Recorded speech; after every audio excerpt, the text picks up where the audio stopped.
Hey guys, how's it going? How to add a note on Instagram Reels. So, launch the app, okay? And then click the plus button right here and swipe to Reel, okay?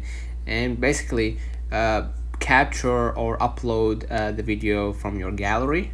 Once you're in the editing screen, tap let me select that one, right?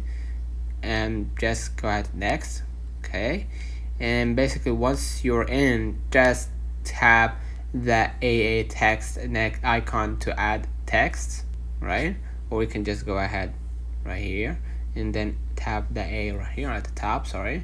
And next, enter your message or note. You can customize the font, color, and alignment. And next, move the text around to around your video by dragging it to your desired screen, right? And tap the text to adjust when appears or disappears in your reel, which is optional. And once you're satisfied, tap next at the bottom right and then share your reel. Your note will now be displayed in your Instagram reel. So let me know in the comments if this video helped you. Don't forget to like and subscribe, turn on the notification bell to receive every video we upload. Thank you for watching.